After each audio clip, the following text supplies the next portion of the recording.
ইছলাম ধৰ্মী লোকসকলৰ চিয়া গোষ্ঠীৰ মুছলমানসকলে বুধবাৰৰ দিনটো বিশেষভাৱে মহৰম উপলক্ষে তাজিয়া খেলি আনন্দ উল্লাসে নাচি বাগি মহৰম পালন কৰে।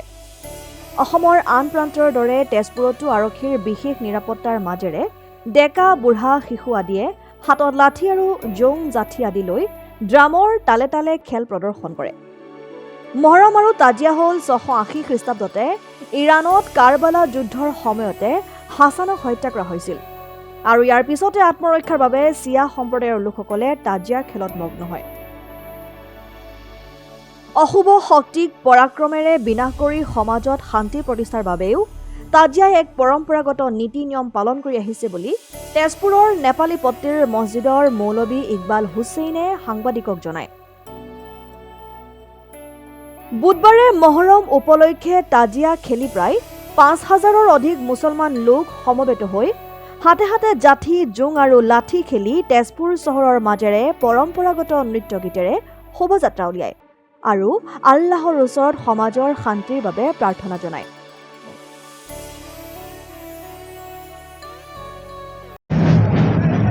আসসালামু আলাইকুম। সকলো ওপৰতে শান্তি বৰ্ষণ হওক। মহৰম হ'ল ইছলামী কেলেণ্ডাৰৰ মাহ, প্ৰথম মাহ। যেনেকৈ আমাৰ অসমীয়াত বহাগ, ইংৰাজী জানুৱাৰী, সেইদৰে আৰবী মাহ হ'ল মহৰম।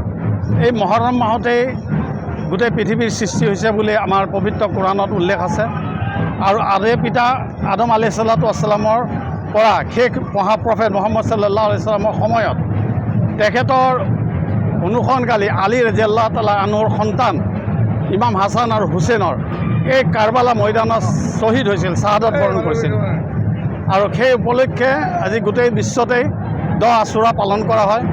আৰু ইয়াৰ মেইন তাৎপৰ্য হ'ল যে এজিদো মুছলমান আছিল আৰু ইমাম হুছেইনো মুছলমান আছিল। দুজন মুছলমানৰ মাজৰ সংঘৰ্ষ কিহৰ? মেইন কাৰণ হ'ল এজিদ আছিল এজন জালিম বাদশ্বাহ।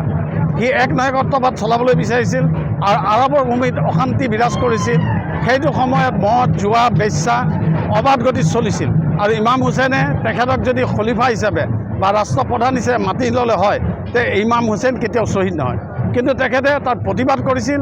কোৰাণত এটা আয়াত আহিছিল যে তোমালোকে সৰ্বশ্ৰেষ্ঠ জাতি, তোমালোকৰ কাম হ'ল ভাল কামৰ আদেশ দিয়া আৰু বেয়া কামত বাধা প্ৰদান কৰা। এই বেয়া কামত বাধা প্ৰদান কৰিবলৈ এজিদ বাহিনীয়ে ইমাম হুছেইন ৰাদিয়াল্লাহু তাআলা আনহুক 10 আশুৰা দিনাখন কাৰবালা মৈদানত শ্বহীদ কৰি তেখেতৰ চৰ মুবাৰক ইয়ালৈ আপোনাৰ কাৰবালালৈকে লৈ গৈছিল। আৰু সেই দিনটোৰ পৰাই আজিলৈকে গোটেই বিশ্বতেই একাংশ মুছলমানে এই মহৰম উৎসৱ, তাজিয়া উৎসৱ পালন কৰি আহিছে।